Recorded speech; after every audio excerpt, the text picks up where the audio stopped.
Welcome to Medi Talk. जी हाँ दर्शकों, हर बार हम आपके साथ जुड़ते हैं और बात करते हैं कई तरह के मेडिकल प्रॉब्लम्स के बारे में। आज हमारे साथ मौजूद हैं डॉक्टर विष्णुदत्त जोशी जी, जो कि एक डेंटल सर्जन हैं और जोशी डेंटल क्लिनिक सरदारपुरा में वो अपने पेशेंट्स को देखते हैं। वो हमारे साथ मौजूद हैं। Welcome sir. Thank you very much. Thank you very much. Sir, बहुत ही बेसिक सवाल होता है डेंटल प्रॉब्लम्स की जब हम बात करते हैं कि what are the early science of dental problem. देखिए, डेंटल प्रॉब्लम जो होता है ना, कुदरत ने, जो नेचर ने दूसरे हड्डियों की अपेक्षा दांतों को बहुत मजबूत बनाया है। दांतों की बीमारी अपने आप कुछ नहीं होती है। दांतों की बीमारी आदमी के लापरवाह की वजह से बीमारियां पैदा होती है। जी। जैसे क्या होता था कि जैसे आदमी सवेरे उठता है तो पहले ज़माने में क्या होता था कि आदमी उठता था, दांतन कुल्ले करता था, उसके बाद वो कुछ खाने को लेता था। आज के ज़माने में दिन की शुरुआती जो होती है ना, वो बेड टी से होती है, ठीक है ना। फिर जर्दा छैनाई वो खा के करते हैं वो, तो उसकी वजह से ये बीमारियां बहुत फैलती हैं। तो जैसे अगर आपको कोई प्रॉब्लम होती है तो आप लोगों को दांतों के डॉक्टर की सलाह लेनी चाहिए। जी डॉक्टर, जैसा कि आपने कहा कि डेंटल प्रॉब्लम्स और हमारे आज के लाइफस्टाइल के ऊपर भी काफ़ी डिपेंड करता है, तो what is the time frame doctor कि अगर हमको एक रेगुलर चेकअप करना चाहिए आपके हिसाब से, so that we maintain that hygiene question. अगर कोई भी आदमी अपने दांतों को मेंटेन करना कोई बड़ा काम नहीं है। दांतों को मेंटेन आराम से कर सकते हैं। और उसको जैसे हल्की फुल्की प्रॉब्लम लगती है, हल्की फुल्का मतलब जैसे दांत के मसूड़ में से खून आ रहा है, जैसे दांत के ऊपर ठंडा पानी लग रहा है, खाने पीने में तकलीफ़ हो रही है, तो नॉर्मल समय में क्या होता है, जैसे आदमी के राइट साइड में तकलीफ़ हो रही है तो वो लेफ़्ट साइड से खाना चालू कर देता है। और राइट साइड की प्रॉब्लम होती है तो पहले आप सलाह लें कि प्रॉब्लम का कारण क्या है। कहीं कैविटी तो नहीं बन रही है, कहीं कुछ खाना तो नहीं फंस रहा है। इस तरह से अगर आप सलाह लेंगे तो आपके दांत मजबूत रहेंगे। जी डॉक्टर, अब जब ब्रश करने की बात आती है तो नॉर्मली अगर देखा जाए तो मॉर्निंग में ही प्रेफर करते हैं, most of the people are brushing in the morning, but रात के टाइम का ब्रश करना कितना इम्पोर्टेंट है? देखिए, मॉर्निंग का ब्रश तो आदमी इसलिए करता है कि आदमी जिस समय रात को सोता है तो मुंह के अंदर जो सलाइवा होता है, मुंह के अंदर जो थूक होता है, तो थूक की वजह से मुंह के बदबू आती है, इसलिए वो ब्रश करता है। अगर आपको दांत की बचत करनी है तो आदमी दिन भर जो खाता पीता है ना, तो फूड पार्टिकल दांत के अंदर फंस जाते हैं। तो अगर रात का ब्रश अगर आदमी करके सोए तो दांतों की बीमारी में काफ़ी उसको सहूलियत मिल सकती है। दूसरा, ब्रश का तरीका जो होता है ना, तो नॉर्मली पेशेंट क्या करता है, इंसान क्या करता है, तो ब्रश लेकर जोर जोर से उसको रगड़ता है। तो जोर जोर रगड़ने से क्या होता है, दांत के इनेमल दांत के 3 लेयर्स होती है। एक को इनेमल कहते हैं, एक को डेंटिन कहते हैं, एक को पल्प कहता है। तो कई तरह के पाउडर काम में ले लेते हैं, पाउडर रगड़ते रहते हैं। ब्रश को बिल्कुल इस तरह से रगड़ते हैं कि दांत के इनेमल घिसने लग जाता है, ठंडा पानी लगने लग जाता है। तो मेरी सलाह है कि अगर रात को ब्रश करेंगे तो आपके दांत ज़्यादा अच्छे रहेंगे और फूड पार्टिकल नहीं फंसेगा, तो डेंटल प्रॉब्लम से आप बच सकते हैं। तो किस तरह के ब्रश का इस्तेमाल आप सजेस्ट करेंगे दर्शकों को? Is there any particular brush या टूथपेस्ट जो कि यूज़ करना चाहिए? ब्रश नॉर्मली जो है इंसानों को सॉफ्ट ब्रश काम में लेना चाहिए। और ब्रश करने के लिए क्या करना चाहिए, पेन जैसे ब्रश को पकड़ना चाहिए। ब्रश को इस तरह से होल्ड नहीं करना चाहिए कि अपना पूरे शरीर का जो ताकत है उस दांत के ऊपर लगा दिया जाए। ब्रश करने का पेन जैसे ब्रश पकड़ें, देन उसको क्लॉकवाइज और एंटी क्लॉकवाइज घुमाएं। क्लॉकवाइज एंटी क्लॉकवाइज घुमाने से जो भी फूड पार्टिकल दांत के अंदर फंसे हुए हैं वो निकल जाएंगे और दांत की लेयर घिसेगी नहीं। तो इसलिए सॉफ्ट ब्रश यूज़ करें, सुबह शाम दोनों टाइम ब्रश करें। ब्रश करने के बाद खाली उंगली से गम्स के ऊपर मसाज करें, जिससे कि आपके मसूड़े भी मजबूत रहें और दांत भी मजबूत रहें। Very correct doctor. तो ये सबसे इजी तरीका है कि we are not suppose to be very harsh with our teeth, we need to be softer with our teeth. तो डॉक्टर, कई बार हम देखते हैं कि बच्चों में जिनके दांत जो शुरू के मिल्क टीथ हम कहते हैं, उनकी अगर हम बात करें तो उनके दांतों के रख रखाव के लिए आप क्या सजेशन देखिए, सबसे इम्पोर्टेंट होते हैं मिल्क टीथ। और इंसान हमेशा ये सोचता है कि ये बच्चा है, दूध के दांत हैं और जिस समय पक्के दांत आएंगे जब देखेंगे। जी आप बच्चे को आप टॉफ़ी से नहीं रोक सकते, बिल्कुल। बच्चे को आप कोई मिठाई से नहीं रोक सकते जी हैं। तो उसके लिए क्या करना पड़ता है, बच्चे को दोनों टाइम ब्रश करना पड़ता है।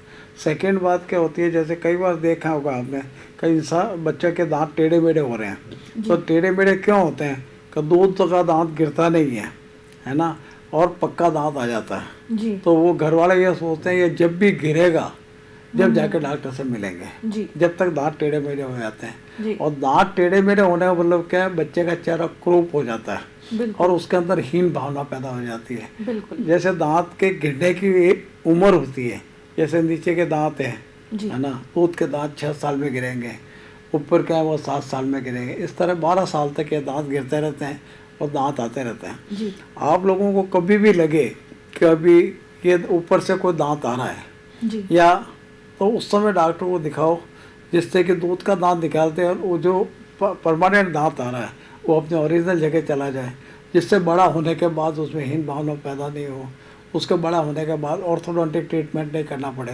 टेढ़े मेढ़े दांतों के लिए ब्रेसेस लगाते हैं हम लोग। बिल्कुल वो बच्चा नहीं समझता है, बिल्कुल। पर उसके पेरेंट्स की लापरवाही की वजह से उसको वो लगाना पड़ता है। ब्रेसेस की ज़रूरत पड़ती है। ब्रेसेस तो अगर लगाना। समय रहते अगर हम ट्रीटमेंट के लिए डॉक्टर के सलाह ले रहे हैं तो हम इन सब चीज़ों से बच सकते बच हैं। सकते हैं आराम से। जी बिल्कुल। तो जैसा कि आपने कहा प्रॉब्लम है तो सल्यूशन भी है। अगर हम राइट टाइम पे एक्ट करेंगे तो हम उस प्रॉब्लम को ही प्रिकॉशनरी मेजर से हम उसको डिले कर सकते हैं या उसका बचाव हम कर सकते हैं।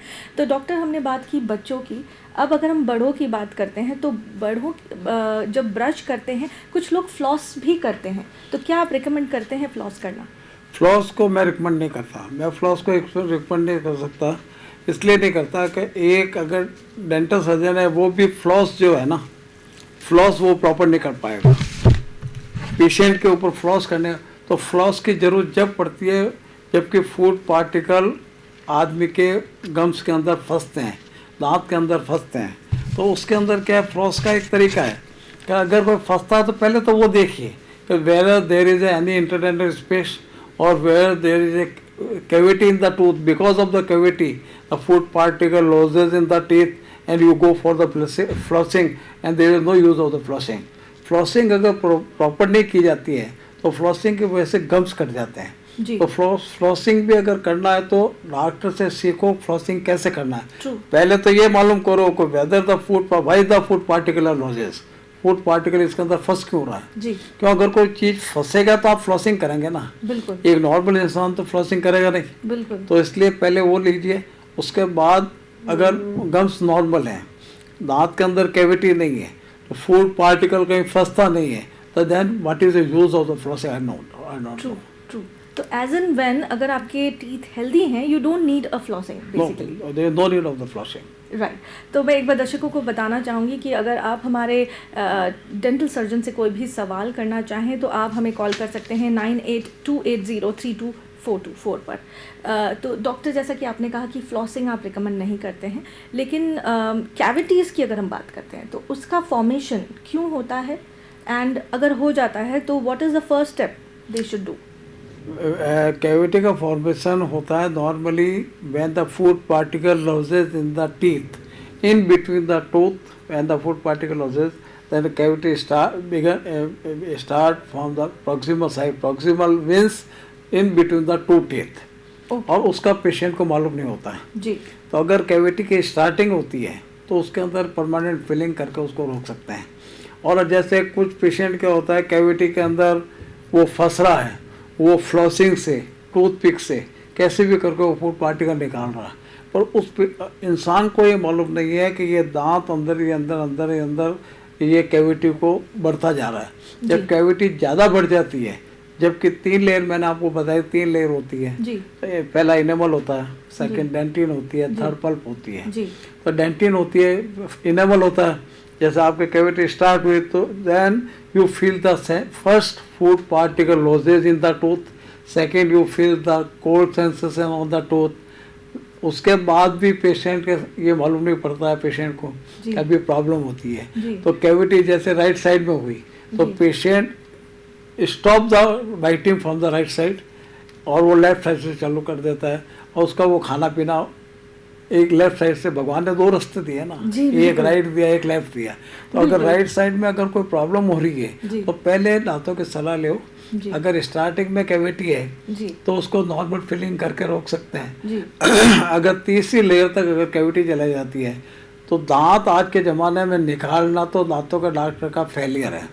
तो दांतों का डॉक्टर दांत आजकल नहीं निकालता जी। है। तो then we go for the root canal. जबकि पेन एक्यूट हो जाता है, पल्प को इन्वॉल्वमेंट कर लेता है, इन्फेक्शन हो जाता है, उसके बाद डॉक्टर के पास जाते हैं तो उसको रूट कैनाल करके कैपिंग करके उस दांत को बचाया जा सकता है। जी। तो इसलिए बेसिकली मेरी सलाह है कि जहाँ आपको फूड पार्टिकल फंसता लगे, जहाँ आपको ठंडा गर्म लगना लगे, तो आप लोगों को सलाह लेनी चाहिए कि यहाँ एक बार डॉक्टर के पास ज़रूर चले जाना चाहिए कि अगर आपको कोल्ड सेंसेशन होने लगा है slowly and steadily, so you need to go and visit the doctor so that वो जो आपकी डिफ़िकल्टीज़ हैं वो ज़्यादा ना बढ़ें। अगर बढ़ जाएगा सोल्यूशन तो है, लेकिन बेटर ये है कि हम जल्दी आएँ और जल्दी उस चीज़ को हम सॉर्ट आउट करें। तो डॉक्टर हम बात कर रहे हैं रूट कैनाल ट्रीटमेंट की, तो उसके बारे में अगर थोड़ा सा हम आप दर्शकों को बता सकते हैं। आजकल रूट कैनाल ट्रीटमेंट बहुत सिंपल हो गया है। एक कुछ समय पहले रूट कैनाल, आज से 15-20 साल पहले रूट कैनाल करना बहुत मुश्किल था। जी। आजकल जैसे आपको एक्सरे, कंप्यूटराइज एक्सरे आ गए हैं जिसको आरबीजी कहते हैं, सब कंप्यूटर के ऊपर आपको दिखता है जी। कि ये है। और दूसरा, root canal total painless processor है, इसमें कोई पेन नहीं होता। Root canal means we save the tooth with the help of the root. दांत की जड़ मजबूत है तो जड़ को मजबूत करके उसकी फिलिंग करते हैं, उसको रूट कैनाल कहते हैं। और उसके बाद उसके ऊपर एक कैपिंग कर देते हैं। इस एक बार अगर रूट कैनाल कैपिंग हो गई तो 15-20 साल तक पेशेंट को कोई भी लेन देना नहीं, कोई प्रॉब्लम नहीं होती है उसमें। जी। डॉक्टर मैं पूछना चाहूँगी किसी तरह का रखरखाव जो ज़रूरी है रूट कैनाल ट्रीटमेंट होने के बाद, बिकॉज़ कई बार ऐसा होता है कि जो पेशेंट है रूट कैनाल ट्रीटमेंट के बाद भी उनको कुछ ना कुछ प्रॉब्लम्स रहती हैं, तो उस विषय में आप क्या बोलेंगे? किस तरह का रखरखाव या लाइफस्टाइल होनी चाहिए once you have the root canal treatment done? देखिए, रूट कैनाल अगर प्रॉपर हो गई है जी। तो कोई भी रखरखाव की जरूरत नहीं होती है। जी। रूट कैनाल अगर प्रॉपर नहीं होती है, प्रॉपर मीन्स जो भी इन्फेक्शन रूट के नीचे है, जब तक वो रूट कैनाल का इन्फेक्शन पूरा नहीं निकलता है, जब तक रूट कैनाल फिलिंग नहीं होती है, या रूट कैनाल जैसे हम फिलिंग करते हैं, जी। अगर प्रॉपर अपेक्स तक, अपेक्स मीन्स द रूट का लास्ट पोर्शन जो होता है वहाँ तक अगर फिलिंग प्रॉपर नहीं होती है तो पेशेंट के लिए वो पेनफुल हो सकता है। अगर एक बार पूरा प्रिकॉशन ले लें, डॉक्टर को लेना पड़ता है, जी। पेशेंट नहीं लेता है प्रिकॉशन। एक बार प्रॉपर फिलिंग हो जाए जी। उसके बाद कोई भी उसमें प्रॉब्लम नहीं होती है। और root canal treatment is the safe and the best treatment. अगर आपने दांत की प्रॉब्लम को बढ़ा दी है जी। तो पहले के ज़माने में होता था दांत निकाल दो, आज के ज़माने में दांत निकालने की ज़रूरत नहीं है। और दूसरा, आजकल इतने इक्विपमेंट आ गए हैं जी। कि एक सीटिंग के अंदर। जी, एक शायद कॉलर जुड़े हैं हमारे साथ। हाँ जी, अपना सवाल पूछिए। हेलो। Hello hello. मैम, नमस्कार। हाँ जी, नमस्ते। अपना सवाल पूछिए सर। मैं प्रताप नगर से मनोज गुप्ता बोल रहा हूँ। हाँ जी, बोलिए सर। कि अक्सर हम देखते हैं कि घरों में खाना खाते हैं या मानो होटलों में खाना खाते हैं, उसके बाद में वहाँ पे एक ऐसा बोझानुमा एक नोकीला होता है, वो खाना खाने के बाद उनके दांत में से खाना बाहर निकालते हैं जो फंसा हुआ। टूथपिक की वो बात कर रहे हैं खाना शायद। मतलब सही है? तो डॉक्टर, जो मैं समझ पाई हूँ शायद ये टूथपिक की बात कर रहे हैं कि नोकीले चीज़ से खाना, जैसे कि हमने फ्लॉसिंग के लिए मना किया, तो toothpick is also kind of flossing. जी। अगर आपके टूथपिक की ज़रूरत पड़ती है तो इसका मतलब ये है कि उसके अंदर कुछ न कुछ कैविटी है या गम्स के अंदर, मसूड़े के अंदर तकलीफ है। तो इसलिए पहले उसको डॉक्टर को दिखाइए। डॉक्टर उसका एक्सरे करके मालूम करेगा कि 2 दांतों के बीच में कहीं खड्डा तो नहीं है। अगर खड्डा है तो उसको फिलिंग करके ठीक कर देगा। तो आप ये कहना चाहते हैं कि नॉर्मली अगर कुछ दांतों में फंस जाता है तो हम टूथपिक का इस्तेमाल कर सकते हैं डॉक्टर, नहीं कर या सकते। नहीं कर सकते हैं? तो what is the normal way of getting rid of those things? Is it a mouthwash? क्या एक माउथ रिंस हम करके उन चीज़ों से? Best mouthwash is the water.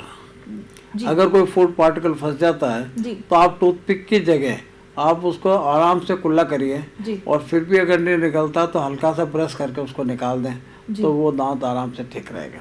तो टूथपिक यूज़ करने से ज़्यादा इफेक्टिव ब्रश करना है। हाँ, और ब्रश, लाइट ब्रश इम्पोर्टेंट है, जी। टूथपिक इम्पोर्टेंट नहीं है। जैसे आप लोग का कुछ फंस गया है और आपको जोर जोर से आप उसको ब्रश करके निकालना चाहते हैं तो वो नहीं निकलेगा। वो नहीं निकलेगा। हाँ, और उसको क्लॉकवाइज एंटी क्लॉकवाइज घुमाइए, जो भी फंसा हुआ निकल जाए। पहले तो उसका इन्वेस्टिगेशन कराइए कि टूथपिक की ज़रूरत क्यों है, फिर आगे उसको ट्रीटमेंट करिए, पहले नहीं।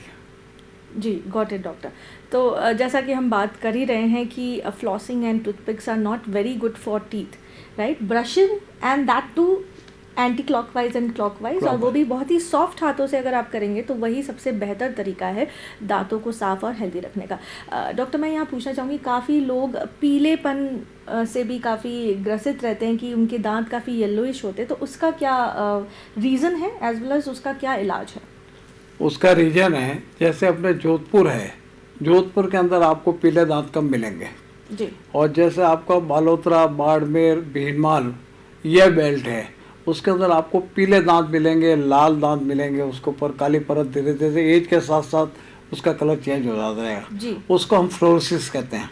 ओके। और जोधपुर में जैसे पीलापन होता है ना, वो डिपोजिशन होता है। जैसे प्रॉपर ब्रश नहीं करते हैं तो दांत के ऊपर पपड़ियाँ जम जाती है, तो दांत का ऊपर का कलर वो पीला नहीं करेगा, लेकिन मसूड़े के पास पीले पीले काले काले आपको धब्बे दिखते मिलेंगे, तो उसका वो पायरिया की शुरुआत होती है। तो उसका इलाज करा लेना चाहिए। पायरिया टोटल इलाज होता है, उसमें कोई तकलीफ नहीं होती है। जी डॉक्टर, तो बेसिकली वो पायरिया के सिम्टम्स हैं। अगर कलर चेंज है उसको फ्लोरोसिस कहते हैं। जी, वो पीलेपन को हाँ, पीलेपन को फ्लोरोसिस कहते हैं। वो दांत के लास्ट परत भी उसकी पीली होगी। ओके। कुछ अपने भाई भाई क्या करते हैं कि जैसे पढ़े लिखे डॉक्टर के पास नहीं जाके, जो क्वैक्स कई बैठे हैं अपने पूरे हिंदुस्तान में, क्वैक्स है, खाली जोधपुर में नहीं है, जी। तो वो क्वैक्स के पास जाके उसको ग्राइंड करा देते हैं। वो कह देता है मैं पीलापन आपको हटा देता हूँ, लेकिन वो जो क्वैक जब दांत को घिसता है तो वो सब इनेबल को घिस देता है। इनेबल घिसने से 2 दिन तक तो दांत सफ़ेद दिखते हैं, फिर तीसरा पीलापन। तो पीलापन का इलाज है, आज के ज़माने में पीलापन हम ब्लीचिंग से ठीक करते हैं। उसके बाद अगर पीलापन ज़्यादा है तो उसके ऊपर कैपिंग कर देते हैं, कैपिंग करके वो पीलापन पूरा साफ कर सकते हैं उसमें। तो बेसिकली जो राइट इलाज ये है कि पीलापन का इलाज सिर्फ और सिर्फ जाके टीथ वाइटनिंग ना करें जाके, जैसा कि आपने कहा उससे इनेमल लूज़ हो सकता है, तो इसका एक प्रॉपर इलाज है और वो डॉक्टर के पास ही है। तो ऐसा कोई भी समस्या आपके पास आती है तो first advice is to visit the doctor. तो डॉक्टर, हमने बात करी है कि पीलेपन की, कई बार क्या होता है कि सेंसेशन जो है वो काफ़ी रहता है, जैसे ठंडा कुछ लोग हैं जो नहीं पी पाते हैं या खा पाते हैं, तो उसका क्या रीज़न रहता है और उससे कैसे बच सकते हैं? ठंडेपन का मेन कारण क्या होता है? एक तो होता है रॉन्ग ब्रशिंग, दूसरा होता है आजकल क्या होता है, पाउडर मार्केट में बहुत आ गए हैं, मैं नाम किसी का भी नहीं लूँगा, लेकिन पाउडर होता है, तो पाउडर से वो क्या करते हैं कि हाथ पे पाउडर लेके उंगली पे लेके वो उसको बैठ जाते हैं, आधे घंटे तक उसको घिसते रहते हैं। तो पाउडर जो होता है एब्रेसिव होता है। एब्रेसिव मतलब पाउडर जो है उसके अंदर खुरदरापन होता है, तो उससे जब दांत घिसते हैं तो दांत की इनेमल सब उड़ जाती है। उस पर ठंडा पानी भी लगेगी, चाय भी लगेगा, खट्टा भी लगेगा और हवा भी लगेगी जी। तो पाउडर का इस्तेमाल नहीं करें। मेरी आप सबको सलाह ये है, पाउडर का इस्तेमाल नहीं करें और जहाँ तक हो सके पेस्ट का यूज़ करें। ब्रश को धीरे धीरे करें, ब्रश को ज़्यादा रगड़े नहीं, तो आपके दांत मोती जैसे चमकते रहेंगे। जी डॉक्टर, तो मैं दर्शकों को एक बार फिर से रिमाइंड करना चाहूँगी कि आपका अगर कोई भी सवाल हो तो आप हमारे नंबर 9828032424 पर कॉल करके हमारे डॉक्टर से पूछ सकते हैं। इसी को सर हमारे कॉन्वर्जेशन को आगे बढ़ाते हैं। अगर हम सर्जरी की बात करें तो कौन से ऐसे लक्षण हैं कि जब सर्जरी की ज़रूरत पड़ती है और actually you need to remove the teeth? कोशिश तो ये की जाती है कि हम दांत को रिटेन करें through various therapies like root canal and all, लेकिन कब आपको लगता है कि नहीं ये तो अब काफ़ी लेट स्टेज है, तो वो स्टेज कब तक पहुंचती है और कैसे उसको अवॉइड किया जा सकता है? वो स्टेज जब पहुंचती है जब कैविटी बड़ी बन जाती है और रूट जो है उसके ऊपर बार बार इन्फेक्शन होने के बाद रूट का पोर्शन रिजॉल्व हो जाता है, दांत हल्का सा हिलने लग जाता है, तो हमको उसको सर्जरी करके निकालना पड़ता है। लेकिन आज के तारीख में उसके भी बहुत आराम है। आजकल इम्प्लांट आ गए हैं जी। हम लोग इम्प्लांट करते हैं, कि जैसे आपने इमीडिएटली दांत निकाला, एक इम्प्लांट उसके अंदर प्रिक कर देते हैं, और वो एज के हिसाब से नॉर्मली 3 to 6 मंथ लगते हैं उसके अंदर। जब इम्प्लांट हम डालते हैं तो इम्प्लांट एक स्क्रू होता है जी जो दांत हमने निकाला है, जी उसके अंदर हम उसको स्क्रू को डाल देते हैं। जी 3-4 महीने में उस स्क्रू के ऊपर बोन फॉर्मेशन नेचुरल प्रोसेस में हो जाती है, फिर उसके ऊपर एक परमानेंट कैप लग जाता है। एक तो ये होता है। दूसरा सर्जरी है, आज के टाइम में सबसे ज़्यादा सर्जरी इम्पेक्टेड टूथ की करते हैं। इम्पेक्टेड टूथ अपने जनरल भाषा में कहते हैं जिसको अक्ल डांट कहते हैं। जी तो अक्ल डांट को निकालना पड़ता है। क्यों? उसका कारण है कि पहले के टाइम में और आज के टाइम में जॉ की साइज़ थोड़ी छोटी हो गई है। पहले जॉ की साइज़ बड़ी थी, तो पहले के ज़माने में आप देखो तो लोग सब कहते हैं कि मेरे दादा साहब कहते थे कि हमने तो कभी दांत निकलवाए नहीं, मेरे पिताजी कहते थे कि मैंने दांत निकलवाए नहीं। जी आजकल जो 18 से लेके 22 साल तक बच्चों के बार बार मुंह पे स्वेलिंग आ जाती है, मुंह बंद हो जाता है। जी तो हमको उसको सर्जिकल एक्सट्रैक्शन कहते हैं, उसको अक्ल डांट को बाहर निकालना पड़ता है जब पेशेंट को टोटल होता है। क्योंकि जिस समय अक्ल डांट आने लगती है जी तो पेशेंट का मुंह बंद हो जाता है, पेशेंट का सिर दुखने लग जाता है, पेशेंट का कान दुखने लग जाता है, पेशेंट का गला दुखने लग जाता है। तो उस समय अगर वो रिपीटेडली हो रहा है जी तो we go for the surgery. Surgery is the only remedy. जी तो जैसे सर्जरी करते हैं पेशेंट कंफर्टेबल हो जाता है। आजकल इम्पेक्टेड दांत निकालना बहुत बड़ा काम नहीं है। पहले तो हम इम्पेक्टेड दांत निकालते थे तो छेनी हथौड़ी से दांत निकालते थे ओके उसके। आज के ज़माने में इतने इंस्ट्रूमेंट आ गए, उसको बोन को कटिंग करके फटाफट अकल डांट बाहर आ जाती है। मतलब वो निकाल- इजीली उसका एक्सट्रैक्शन Easily, हो easily जाता हो है, तो वो इतना पेनफुल भी नहीं होता इतना डॉक्टर? पेनफुल भी नहीं होता। क्योंकि अगर वो रिपीटेडली अगर वो इन्फेक्शन कर रहा है, जी रिपीटेडली हर बार आपका 3-4 महीने में मुंह बंद हो रहा है, जी तो हमको सर्जरी के अलावा उसका कोई तरीका नहीं बचता। तो ये बात हुई विजडम टूथ की। विजडम टूथ जिसको कि अपन अकल अक्ल डांट दाढ़ के से भी जो जाना जाता है। तो doctor what is the reason कि इसको रिटेन अगर करना चाहें तो क्या ऑप्शंस हैं? क्या ऑप्शन है कि अगर कोई अपना विजडम टूथ नहीं एक्सट्रैक्ट करे और वो पेनफुल नहीं होए, क्या उसका भी कोई इलाज है या कोई तरीका है? अगर उसके अंदर स्पेस है पीछे, पीछे ठीक है ना, जब तो हम उसको पहले ट्राई ये करते हैं कि उसके ऊपर जो फ्लैप आया हुआ है उस फ्लैप को हटा के उसको मुंह में निकाल दें। लेकिन ऑलरेडी स्पेस नहीं है और जो एडजेसेंट टीथ है, एडजेसेंट टीथ को प्रेस कर रहा है कंटिन्यू, जी और पेशेंट को रिकरेंस इन्फेक्शन, रिकरेंस प्रॉब्लम हो रही है, जी तो उसके एक्सट्रैक्शन सर्जिकल ऑपरेशन के अलावा उसका कोई तरीका नहीं होता। जी डॉक्टर, हम डॉक्टर से बातचीत जारी रखेंगे और अब हो चला है समय एक छोटी सी ब्रेक का। मिलते हैं ब्रेक के बाद।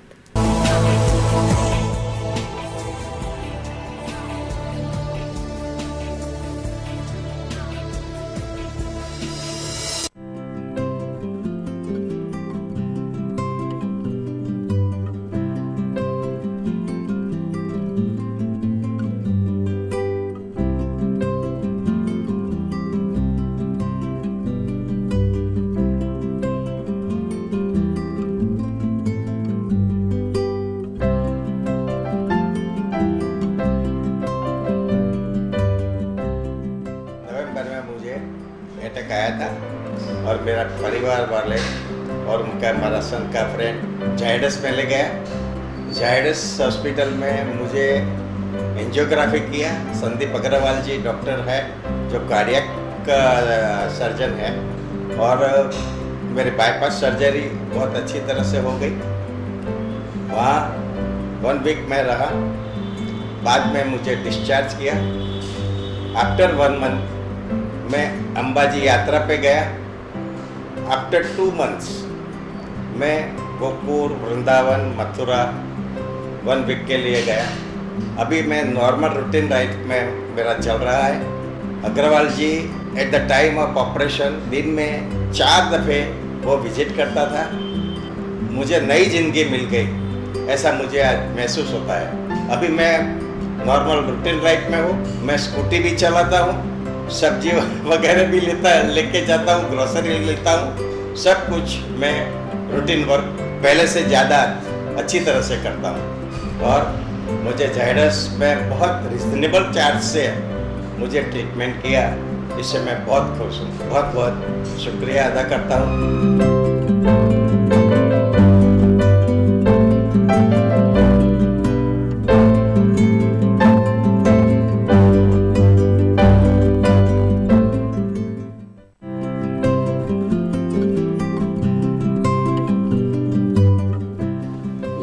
को 7 साल से तकलीफ रहती थी पैरों में। पहले थोड़ी थोड़ी थी, फिर धीरे धीरे जैसे ज़्यादा होगी और पैड़ियों चढ़ने में दिक्कत होती थी।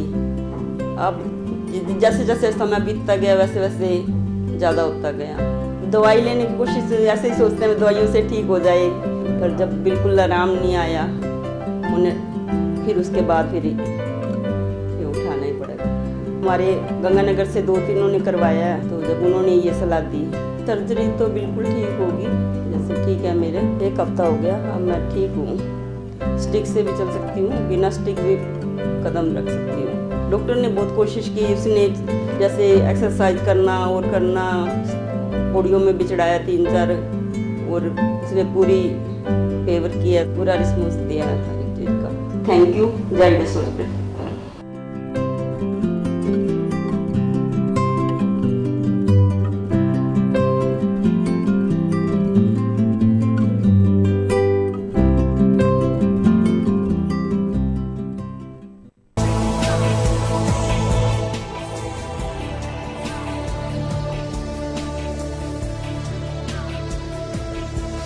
Welcome back after the break. Break पर जाने से पहले हम डॉक्टर से बात कर रहे थे विजडम टूथ के बारे में।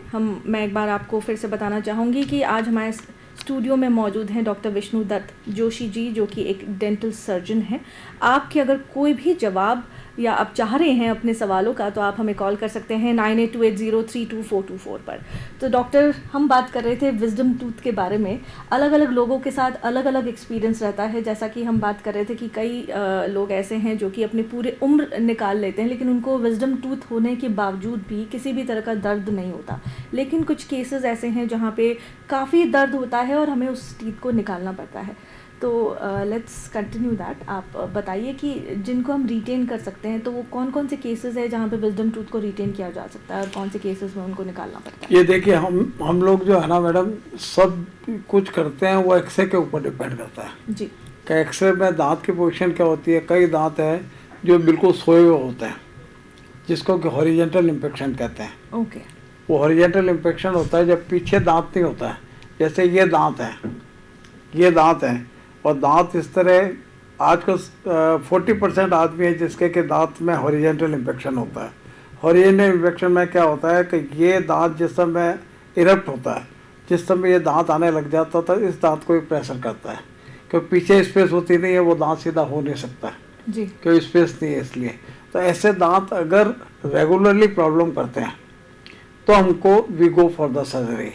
कई वर्टिकल इन्फेक्शन होता है, जैसे दांत सीधा आ रहा है जी, लेकिन उसके ऊपर फ्लैप आया हुआ होता है जी, उसके ऊपर फ्लैप मीन्स उसके ऊपर मसूड़ा आया हुआ होता है। जी। तो हम लोग को अगर ये वर्टिकल इन्फेक्शन है, पीछे स्पेस है, तो हम उस मसूड़े को हटा के उस दांत को आराम से सेव कर सकते हैं।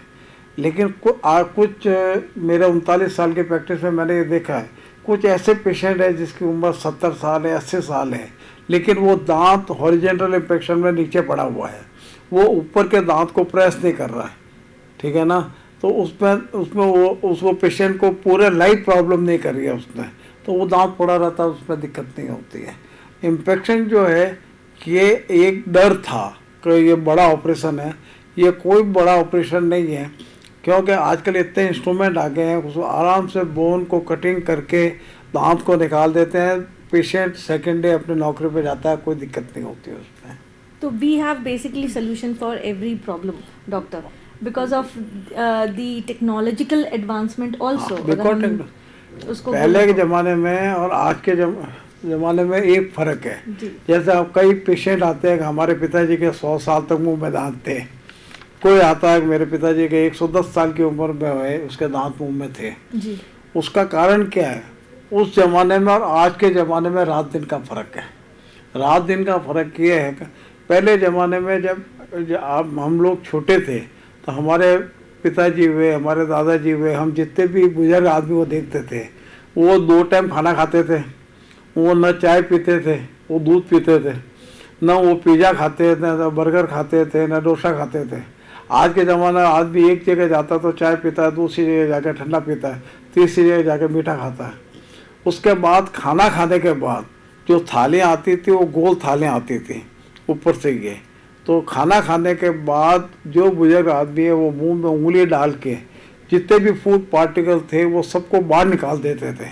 उनका फिक्स टाइम होता था, सुबह 10 बजे खाना है, शाम को 6 बजे खाना खाना है।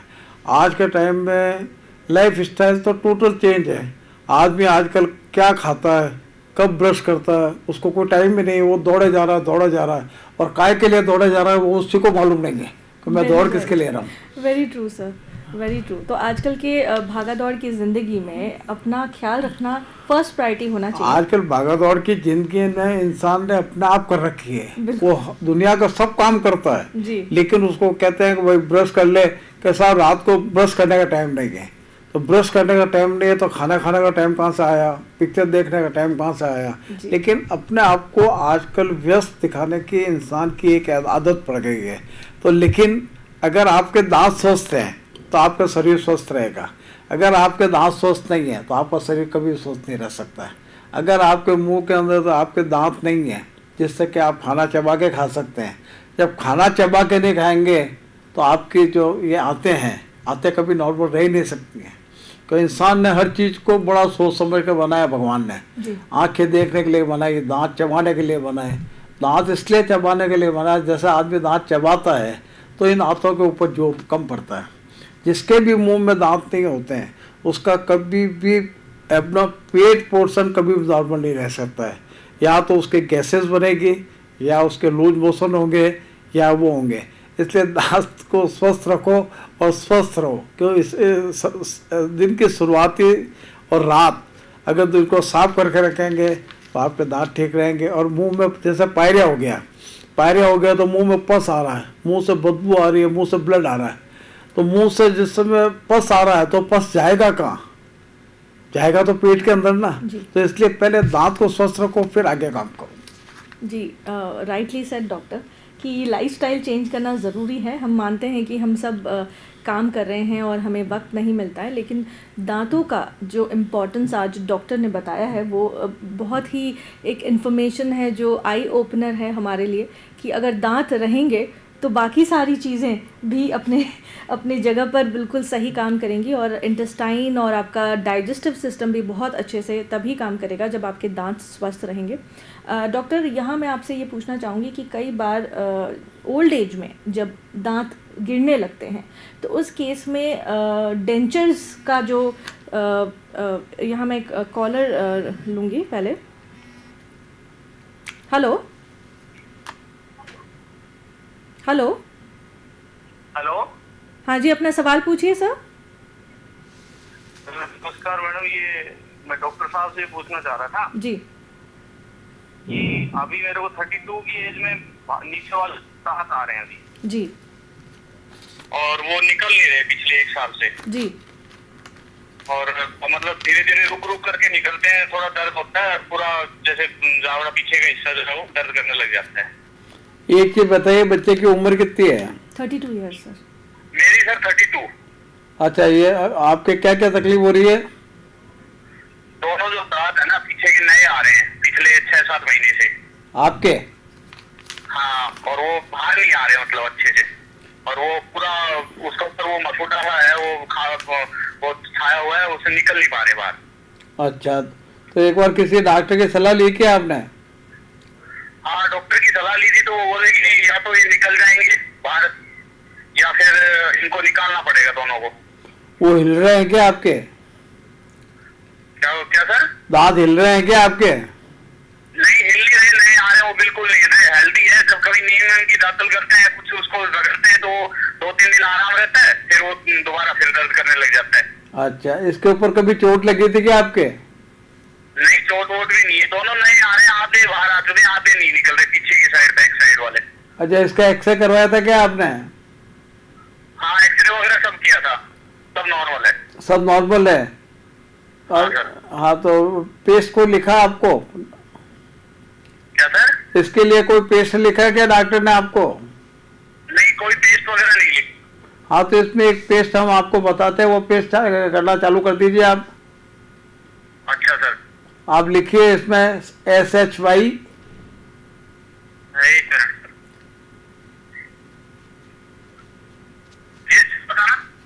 हाँ, हाँ, हाँ सर बताओ। एक मेडिकेटेड पेस्ट चालू कर दीजिए, साई एनएम करके कहते हैं उसको, साई साई एनएम। हाँ, ये पेस्ट दोनों टाइम चालू कर दीजिए, आराम मिल जाएगा। उसके बाद तकलीफ हो तो एक बार किसी डॉक्टर की सलाह ले लेना आप। अच्छा अच्छा अच्छा सर, एक और है सर। हाँ बोलिए। मेरे को 15-16 साल पहले एक दांत भर हो गया था सर। हाँ, वो दांत थोड़ा जैसे उसमें जो भरा हुआ मसाला पहले टाइम में भरते थे वो निकल गया है। उसको वापस भरवा दीजिए। भरवाने के लिए गया था तो डॉक्टर बोले नहीं इसमें नहीं भरा जाएगा, तो दांत ही निकाला जाएगा। लेकिन वो दांत दर्द भी नहीं कर रहा, कुछ नहीं कर रहा, सही है, फिट है। हाँ, तो उसका जो किसी डॉक्टर को दिखाइए, उसमें अगर जैसे ये दांत ज़्यादा अंदर से खराब हो गया है तो उसका रूट कैनाल करके उसके ऊपर कैप कर देंगे, उसमें कोई तकलीफ नहीं होती है। नहीं, वो बोल रहे हैं कि नहीं इसमें इन्फेक्शन ज्यादा हो गया, इसको निकालना पड़ेगा। अब ये तो एक्सरे ही बता सकता है, वैसे अपन को मालूम नहीं पड़ेगा, लेकिन ठीक हो सकता है। अगर पेशेंट के पेन नहीं है तो इन्फेक्शन ज़्यादा कैसे होगा यार। जी जी जी, तो अगर आप चाहें तो एक बार वो आके आपको दिखा सकते हैं। हाँ, तो अगर देखिए, आप तो कुछ समझदार आदमी लगते हैं। अगर हेलो, हाँ सर। आप खुद समझदार हैं। अगर कोई डॉक्टर कहता है कि आपके पास पड़ा हुआ है तो वो तो कहना ही मैं उसको सही नहीं समझता हूँ, क्योंकि आपके तो कोई तकलीफ है नहीं। आपके तो तकलीफ यही है कि उसके अंदर खाना फंसता है। हाँ सर, यही है ना, तो उसको किसी डॉक्टर को दिखाओ और दिखा के उसका रूट कैनाल करके उसके ऊपर कैप कर लो। कई बार क्या होता है, दांत का कोना टूट जाता है ना, तो कोना टूटने के बाद उसके ऊपर फिलिंग नहीं टिकती है, तो उसके ऊपर रूट कैनाल करके कैपिंग करनी पड़ती है। तो उस जिस डॉक्टर के पास गए थे आप, उसको जाके कह दीजिए इसके ऊपर रूट कैनाल करके कैप कर दे, निकालना जरूरी नहीं होता है। फाइन सर, तो आई थिंक आपने, थैंक यू सो मच। तो जैसा कि अभी ने देखा कि इनके 2 प्रॉब्लम से ये काफ़ी ज़्यादा ग्रसित हैं, लेकिन आई थिंक दांत को फिर भी बचाया जा सकता है। उनको एक बार वापस जाके डॉक्टर को दिखाना चाहिए। नाउ आगे बढ़ते हैं सर, हम बात कर रहे थे डेंचर्स की। तो डेंचर्स जो होते हैं, डेंचर्स का क्या रोल रहता है, और जब दांत जैसा कि ओल्ड एज में हम देखते हैं कि गिरने लगते हैं, तो उन पेशेंट्स को किस तरह से आप एडवाइस करेंगे डेंचर्स के बारे में? आजकल क्या होता है कि डेंचर जो है वो सबसे इम्पोर्टेंट चीज़ है। डेंचर इम्पोर्टेंट इसलिए चीज़ है कि अगर मुंह के अंदर दांत हो गए तो आप चबा पाएंगे। दांत भी जो बनते हैं ना, ये जो जितने भी डेंचर लगते हैं, 2 तरह के डेंचर लगते हैं। एक परमानेंट फिक्स लगते हैं और एक निकालने पहनने वाले लगते हैं जी। जैसे कई बार क्या होता है कि दांत की हड्डी की पोजीशन अच्छी नहीं होती है, आदमी के पास इतना टाइम नहीं होता है वो निकाले, साफ करे, खाने के बाद साफ करे, रात को रखे। तो आजकल वो वाला ज़माना तो गया कि आपको निकालने पहनने वाले दांत पहनने हैं। आजकल परमानेंट फिक्स बनते हैं, और परमानेंट फिक्स के लिए भी क्या है, कई बार हमारे पास पेशेंट आते हैं कि हम डॉक्टर को दिखा के आए, इसकी हड्डी नहीं है तो इसलिए इसके दांत नहीं बन पाते हैं। तो लेकिन जिसकी हड्डी नहीं होती है उसके अंदर हम लोग इम्प्लांट कर देते हैं। इम्प्लांट करके इम्प्लांट बेस्ड डेंचर पेशेंट के लग सकता है, जो कि परमानेंट होते हैं डॉक्टर? वो परमानेंट होता है। तो डेंचर का तो सबसे यूजफुल ये आजकल ओल्ड एज, तो मैं समझता हूँ आजकल कुछ लोग ऐसे हैं जो 40 साल के अंदर ही ओल्ड हो गए हैं। बिल्कुल बिल्कुल। 40 साल में इसलिए ओल्ड हो गए हैं कि वो जर्दे पे जर्दा खाए जा रहे हैं, मीठा मीठा खाए जा रहे हैं। कई पेशेंट आते हैं, उसको हम पूछते हैं कि भाई ब्रश कब के है, कि ब्रश तो किए बहुत टाइम हो गया साहब, कई साल हो गए हमने ब्रश नहीं किए।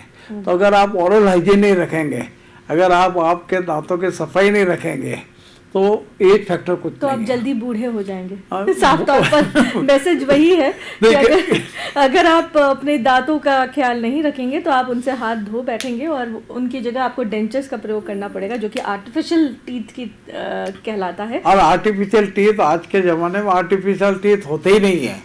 आज के ज़माने में साइंस इतनी डेवलप कर गई है कि वो जो दांत हम लोग लगाते हैं वो परमानेंट दांत जैसे काम करते हैं। आप चने खाएं, बादाम खाएं, पिस्ता खाएं, उसमें कोई तकलीफ नहीं होती है। लेकिन मेरी आप लोगों से गुजारिश है कि आप अपने नेचुरल दांत को बचाएं तो वो ज़्यादा अच्छा है। और दांत अगर एक भी आपका गिर गया है, एक दांत का भी अपनी इम्पोर्टेंस होती है। जैसे एक आपको ये डांट गिर गई तो आप इस साइड को खाना बंद कर देंगे लेफ्ट साइड से, आपके आगे का दांत गिर गया तो तो आपको हवा निकलने लगेगी, आप बोल नहीं पाएंगे, क्योंकि भगवान ने क्या करा, आगे के दांत तो बनाए बोलने के लिए और पीछे के दांत बनाए खाने के लिए। तो अगर एक दांत निकल गया तो आप ब्रिज लगवा सकते हैं, एक दांत निकल गया तो आप इम्प्लांट करवा सकते हैं, एक दांत निकाल गया तो आप निकलने पहने वाला दांत बना सकते हैं। कि जैसे एक दांत गिरता है तो 3 दांत को इफेक्ट करता है। पहला ये दांत लूज पड़ेगा, फिर ये लूज पड़ेगा, फिर ऊपर का दांत नीचे आ जाएगा। तो जैसे एक दांत भी गिरता है तो ये मैडम है, मैडम का क्वेश्चन बहुत अच्छा है कि डेंचर की क्या यूटिलिटी है। वो आप लोगों को मालूम है कि आपका एक राइट साइड दांत गिरा तो आपने उस साइड से खाना बंद किया। क्यों खाना बंद किया? कि आप उधर से चबा नहीं सकते हैं, खींचिया जाके आपके मसूड़े पे लगता है, पापड़ जाके आपके मसूड़े पे लगता है। इसलिए अगर एक दांत गिरते ही फटाफट एक दांत लगवा तो दूसरे दांत आपके सेफ हो सकते हैं। ट्रू। तो बेसिकली वो बात है कि ये जो structure of the teeth matter करता है। एक भी दांत अगर अपनी जगह से हिल जाता है तो बाकी के स्टेबिलिटी को वो अफेक्ट करता है। तो बहुत ज़रूरी है कि हम डेंचर्स के बारे में सोचें। और आजकल की टेक्नोलॉजी के बारे में आपने ऑलरेडी बताया कि फिक्स्ड डेंचर्स अवेलेबल हैं जो कि बिल्कुल आपके ओरिजिनल दांतों की तरह दिखते हैं और उनका रखरखाव भी I think is very easy. All you need to do is properly brush your teeth, if I am not wrong doctor. You are 100% right. जैसे आप आर्टिफिशियल दांत बैंड पहनने के बाद भी आप ब्रश करेंगे तो आप पहले ही ब्रश कर लो ना, तो आर्टिफिशियल दांत आपको पहनने नहीं पड़ेंगे ना, अगर आप उनको सेव कर दें तो। बिल्कुल डॉक्टर, ये आपने बहुत ही पते की बात आज बताई है। आज हमें डॉक्टर जोशी से काफ़ी कुछ सीखने को मिला। बहुत से आई ओपनर वाली बात उन्होंने बताई है कि दांतों का बहुत ही अहम हिस्सा है हमारी ज़िंदगी में, हमारे खाना पीने के तरीके से, रहन सहन के तरीके से। अगर दांत रहेंगे तो हम सब कुछ अच्छे से कर पाएंगे और अगर दांतों की तरफ किसी भी तरह की लापरवाही बरती जाती है तो हम अपने दांतों के प्रॉब्लम्स फेस करते हैं। और अगर फिर भी अगर हम कॉशियस नहीं हुए तो हमें अपने दांतों से हाथ धोना पड़ता है। तो सबसे बेस्ट तरीका है, जैसा कि डॉक्टर ने कहा है, कि ब्रश करते रहें। 2 टाइम ब्रश करना ज़रूरी है doctor, as well as soft brush use करें। और मैं आपसे लास्ट एक सवाल करना चाहूँगी कि टूथपेस्ट आप कौन सा रिकमेंड करेंगे doctor? There is no role of any paste. Okay, paste is according to taste, जो आपको अच्छा लगता है। Paste is according to your taste. हाँ। आई थिंक ये सबसे बेस्ट मुझे आज के हमारे डिस्कशन में लगा कि paste should be as per your taste, but what important is whichever paste you are using, you need to use it every day, twice at least. Twice a day. और brush का role है, brush को अगर clockwise anti clockwise घुमाइए, कोई भी paste काम में लीजिए। अगर दांत में अगर कोई बीमारी हो गई है देन भी रिकमेंड द मेडिकेटेड पेस्ट, नहीं तो मेडिकेटेड पेस्ट की ज़रूरत नहीं होती है। तो टाइम ब्रश करिए, हंसते रहिए, मुस्कुराते रहिए, दांत स्वस्थ रखिए, आप खुद स्वस्थ रहिए। With that we'll close on closing note. Doctor, thank you so much for coming to our studios. हमसे इतनी अच्छी बातें करने के लिए बहुत बहुत आपका शुक्रिया। और आपके इन एडवाइसेस का डेफिनेटली लोग फॉलो करेंगे। तो इसी के साथ दर्शकों, मेडिटॉक के अंत तक पहुंच गए हैं। अगले हफ्ते फिर मिलेंगे, किसी और टॉपिक पे बात करेंगे। तब तक के लिए अलविदा।